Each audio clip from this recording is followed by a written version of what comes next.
Aujourd'hui, je vous apporte avec moi pour ma dernière sortie de pêche sur glace de l'année. Je m'en viens à la pêche à la perche chaude. On est rendu à la mi-mars, donc ce qui veut dire que la neige qu'il y avait sur la glace a fondu. On a pas mal de nouvelles eaux remplies d'oxygène. L'eau commence à se réchauffer. Donc, c'est le temps de l'année que les poissons deviennent un petit peu fous. Puis aujourd'hui, on en a eu pour notre argent. Bon visionnement!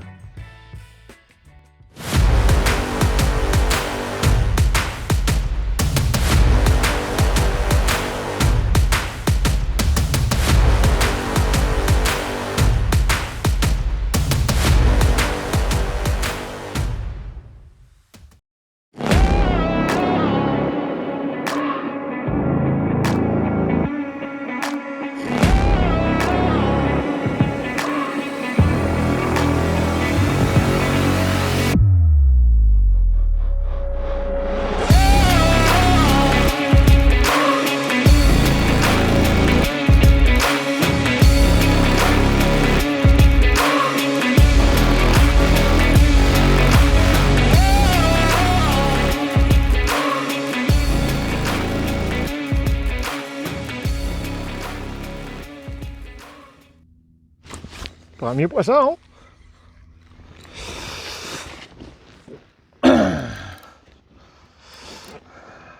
Pas très gros, mais la glace est brisée.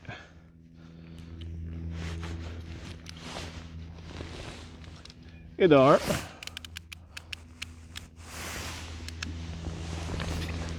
Aujourd'hui, j'ai apporté mon beau petit clicker. On va pouvoir voir comment est-ce qu'on en attrape dans notre journée.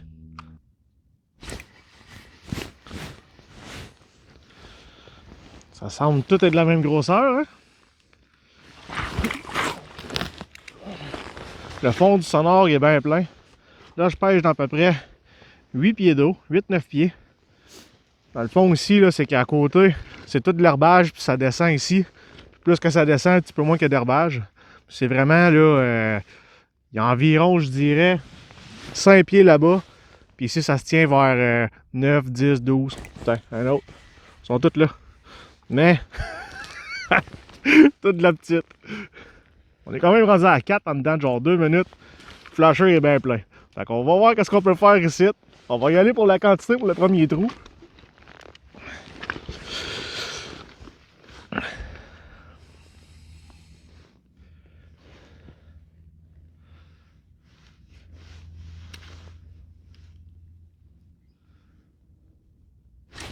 Tiens. En arrivant au fond. Le banc il est là, mais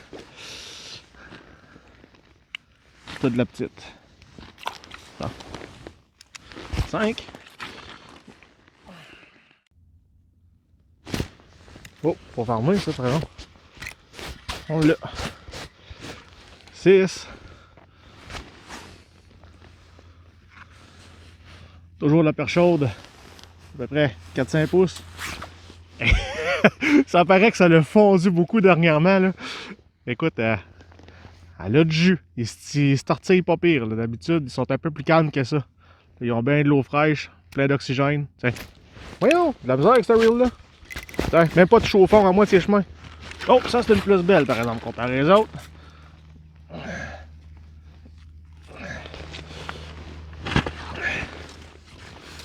On va essayer de vous la montrer comme il faut. Elle est un peu plus belle. Commence à faire du sens comme grosseur. Celle-là, là, on voit qu'elle a une grosse baleine. Là. Il y a de très fortes chances que ce soit une femelle. Donc celle-là, je vais la rejeter à l'eau. En temps normal, à partir de cette grosseur-là, c'est la grosseur que je garde pour manger. Parce que ici, ça se tient pas mal entre...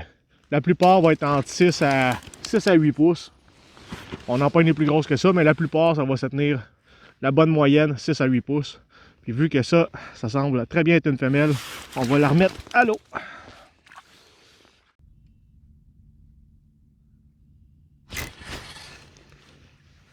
Oh, ça! That's a keeper! C'est pas pleine de verre? Non, celle-là est belle. Fait que celle-là, on va la garder pour le lunch. On peut voir 6 pouces, 6 pouces et demi. Pas très grosse. Mais pour de vrai, je vous le dis, il y a une façon de l'arranger que On perd pas de viande du tout. Puis en plus, ça se fait super vite. C'est plus vite, je pense, que faire des filets. Puis il y a moins de chances qu'on fasse d'erreurs. Puis on perd pas le peu de viande qu'on a sur notre poisson. Donc la première de la journée sur 20. Donc la 20e était la bonne en fait grosseur. N'empêche, ça fait peut-être juste une demi-heure que je pêche là. Puis je suis déjà à 20. Fait que je suis quand même pas à plaindre. 21. Je vais vous montrer comment est-ce qu'on fait pour ranger une perche chaude bien rapide. Moi j'ai un petit couteau comme ça. C'est un couteau que je me sers quand que je trappe pour dépioter mes bêtes. Mais sinon, là, un petit couteau raide ou sinon même un grand rapala, ça fait un job. C'est pas vraiment compliqué. Vous allez voir, très facile. Donc là, ce qu'on va faire pour commencer, on va venir couper de chaque côté en arrière la petite aile. Après ça, d'où le pourquoi je me sers d'un couteau raide, c'est plus facile, c'est que ça, on va mettre notre couteau à l'envers. On va venir suivre chaque côté de la nageoire dorsale.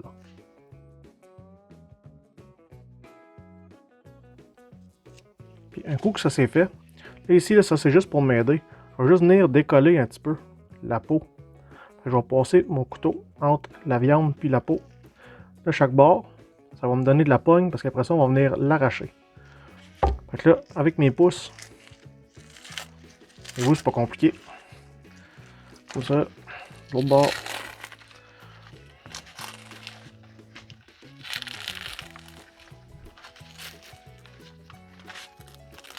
Ça nous fait un grand chunk. Après ça, il reste juste à couper la tête. Enlever toutes les nageoires.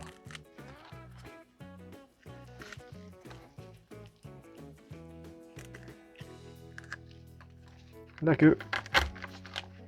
Par la suite, là, comme que je disais tantôt, souvent, ils ont des vers, mais comme là, elle en a juste deux.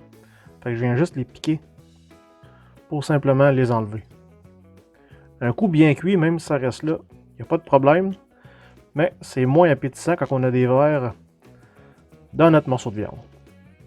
Donc, c'est pas plus compliqué que ça. Puis en plus, ça nous fait un beau chunk qu'on a juste besoin de faire cuire comme ça. Puis quand on va le manger, on va juste venir enlever la viande de sur les arêtes, un peu comme une truite. Puis comme ça, on n'a aucune perte. Donc dans ce temps-là, même si comme tantôt, je gardais des perches chaudes de 6-7 pouces, ben, ça fait quand même un bon morceau de viande parce qu'il reste tout en chunk d'un morceau.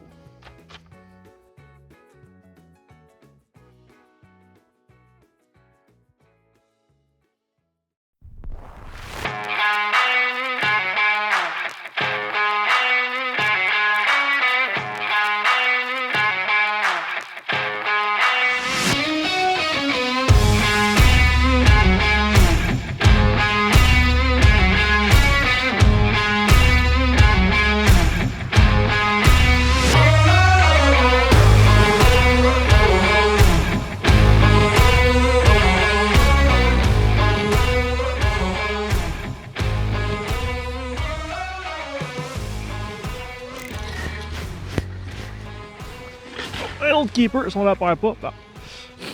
Un autre keeper. Souvent, c'est pas trop dur à savoir si ça va être quelque chose de plus gros ou vraiment petit. Les petits, souvent, là, ils vont mordre tac, tac, tac, tac, tac. Tandis que les gros, là, ben les gros, façon de parler, là, ben les plus gros spécimens, ils vont juste y aller tranquillement. Ils vont juste pour dire qu'ils vont le mettre dans leur gueule puis tirer dessus. D'où l'extra light vient faciliter la tâche. Puis elle aussi, elle est pas pleine de verre. Donc ça va être une keeper. On est rendu à 2 keepers sur 29. On lâche pas. Oh, on a de quoi de plus gros. Là. Un autre keeper. Bon, finalement, c'est une place qu'on commence à avoir une bonne moyenne. C'est une autre belle, ça. Elle a des verres, mais pas trop remplis. Donc, dans ce temps-là, je les enlève au couteau. Je pense qu'à date, on a la plus grosse de la journée. Un 8 pouces à peu près.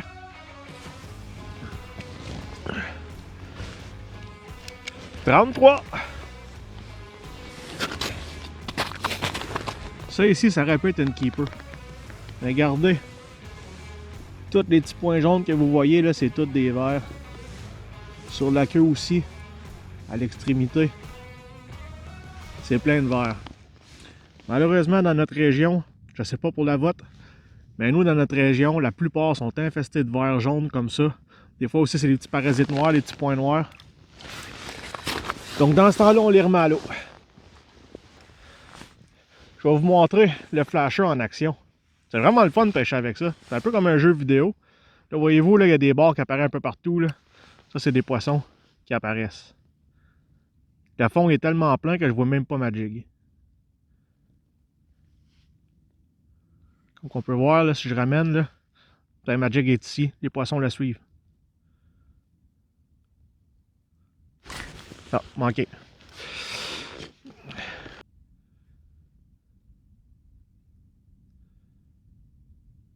Là, des fois, quand c'est plein comme ça, ce que je fais, là, je remonte tranquillement en jiguant. 2-3 pouces à la fois. Des fois, ça va en provoquer une. Comme on peut voir, le flasher, c'est rempli.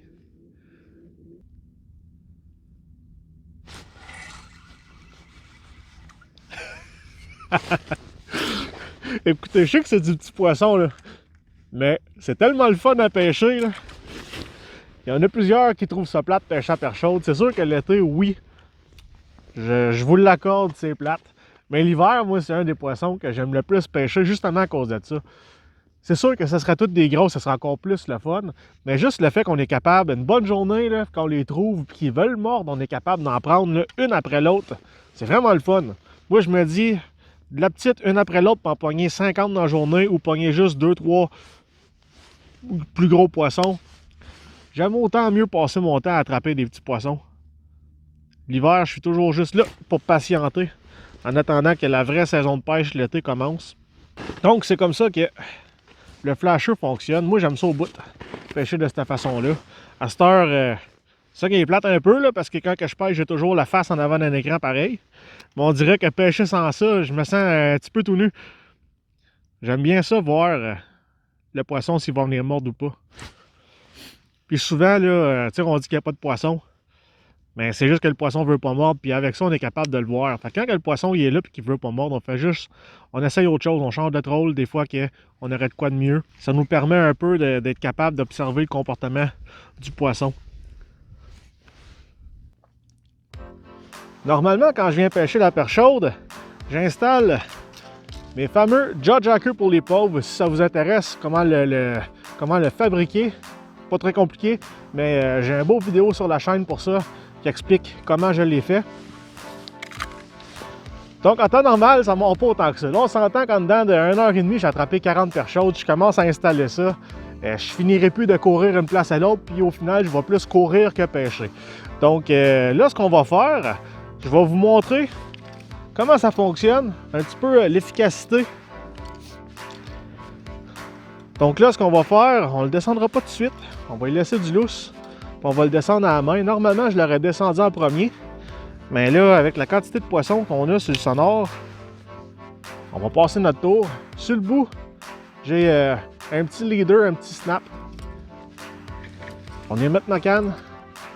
Le snap va venir après le clou que j'ai installé sur ma trappe à souris. On va venir engager la trappe à souris. Arranger pour pogner notre fil dedans.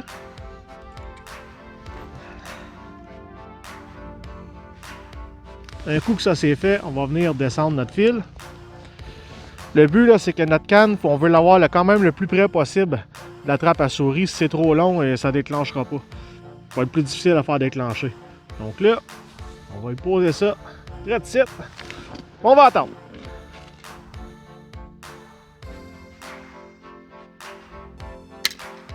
Et voilà! On l'a! Bon, remontons ça. Un petit peu tourner autour du flasher. Et voilà! Donc, quand je viens tout seul, au lieu de mettre... il y en a qui mettent des bacus, là, t'es prêt à courir. Ça, du moment que ça déclenche, ça le fait automatiquement.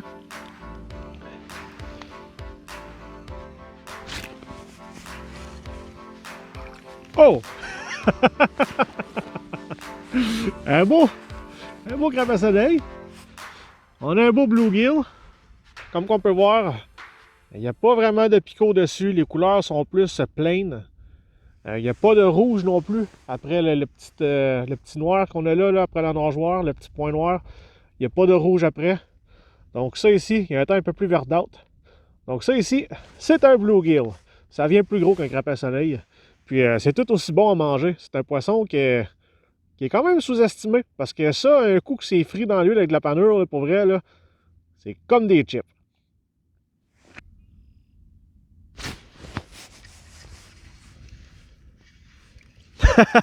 Ok, là, on a le banc de bluegill qui est arrivé. Là.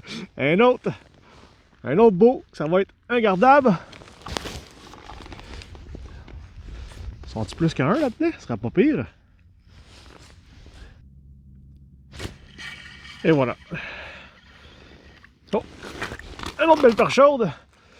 Pour notre 50e.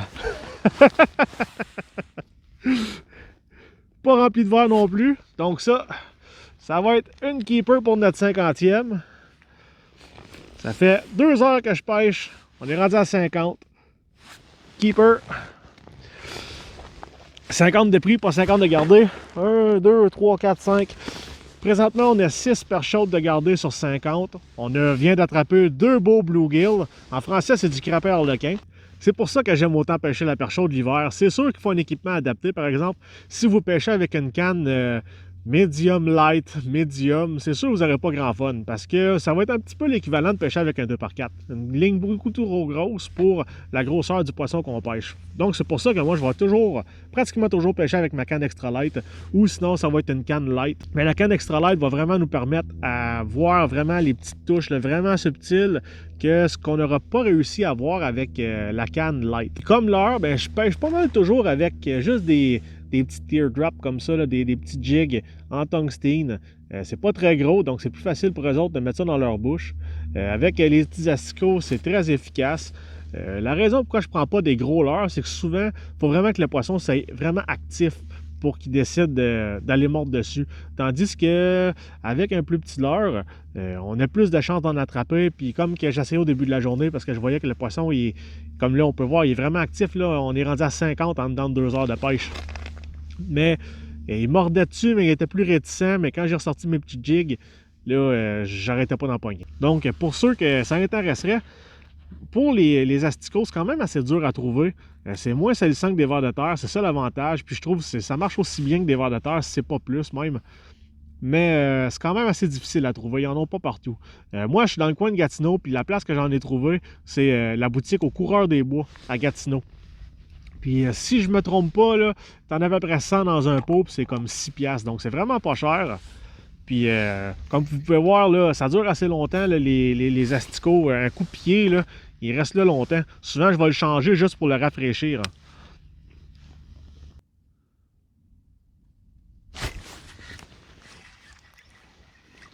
Oh! La plus grosse de la journée. Elle est venue la chercher entre 2 os.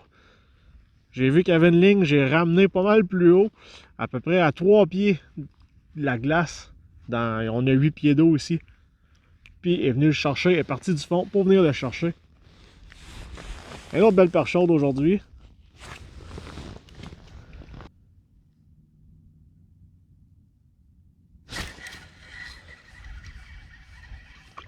Oh! Une autre belle!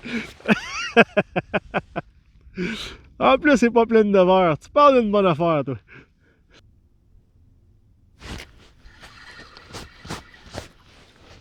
Encore une autre. On est rendu à 56.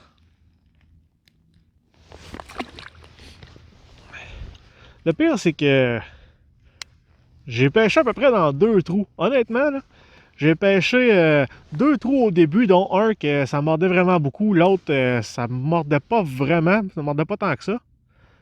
Après ça, en prospectant ici, j'ai fait une coupe de trous. C'est la première fois que je n'ai pêché par ici, vraiment. J'ai fait une coupe de trous, regardez les profondeurs. Puis vraiment, là, dans les trous que j'ai vu du poisson, là, puis que ça mord, J'ai fait ça, ma pêche dans 2 trous.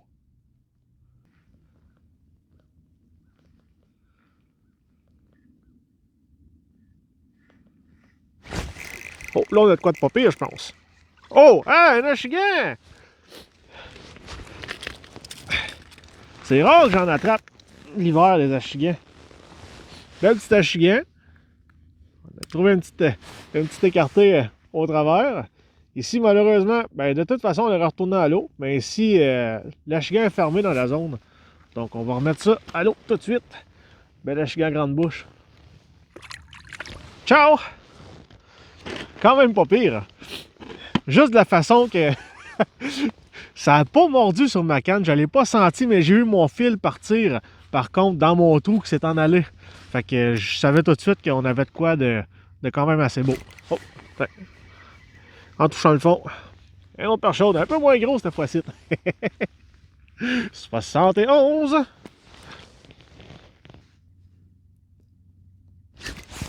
Oh, on a encore de quoi de beau. Oh, belle grosse perche chaude. Là, je pense qu'on a la plus grosse de la journée. Je sais bien que ça fait 2-3 fois que je dis ça, là, mais en tout cas, c'est dans les plus grosses. Un autre belle. Un autre 8-9 pouces. On est rendu à 75. Tout ça en 3h30 de pêche. 75. C'est pas pire pas tout.